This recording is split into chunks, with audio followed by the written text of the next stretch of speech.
संबोधि प्राप्ति के बाद जब गौतम बुद्ध को सत्य का बोध हुआ तो वे केवल मौन नहीं रहे।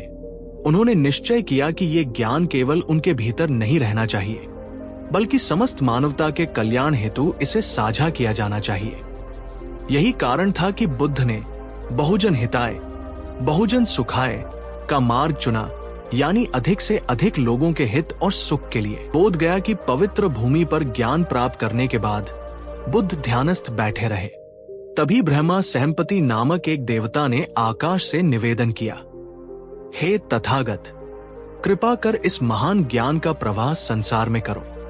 बुद्ध ने मौन स्वीकृति दी और यही वह क्षण था जब धम्म चक्र यानी धर्म का चक्र चल पड़ा। बुद्ध ने सबसे पहले अपने पहले गुरु आलार कालाम को याद किया, जिन्होंने उन्हें आत्म संयम और ध्यान का मार्ग दिखाया था। परंतु दिव्य दृष्टि से उन्होंने जाना कि आलार अब इस संसार में नहीं रहे। फिर बुद्ध ने उद्धकर रामपुत्र की ओर मन लगाया। वे दूसरे गुरु थे, परंतु वे भी अब जीवित नहीं थे। अब बुद्ध ने उन 5 तपस्वियों को याद किया जो वर्षों तक उनके साथ घोर तप में लीन रहे थे। लेकिन जब बुद्ध ने अतिकठिन तपस्या को त्याग कर मध्यम मार्ग अपनाया तो वे उन्हें छोड़कर चले गए थे।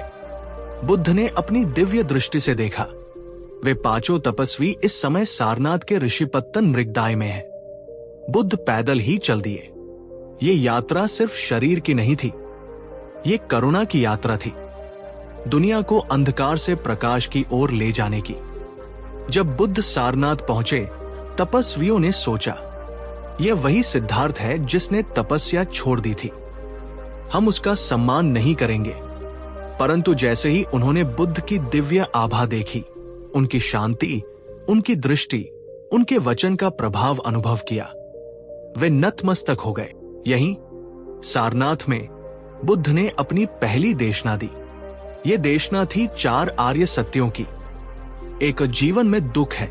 2, दुख का एक कारण है। 3, दुख का निवारण संभव है। 4, दुख निरोध का मार्ग है, और ये मार्ग है अष्टांगिक मार्ग। सम्यक वचन, सम्यक कर्म, सम्यक आजीविका, सम्यक प्रयास, सम्यक स्मृति और सम्यक समाधि।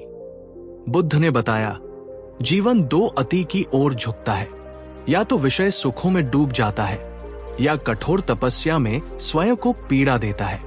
परंतु सत्य का मार्ग इन दोनों के बीच है, मध्यम मार्ग। प्रतिच्च समुत्पाद, कारण और परिणाम की श्रृंखला। फिर बुद्ध ने बताया, संसार की हर चीज एक दूसरे से जुड़ी है। यदि दुख है तो उसका कारण जन्म है, जन्म का कारण है तृष्णा।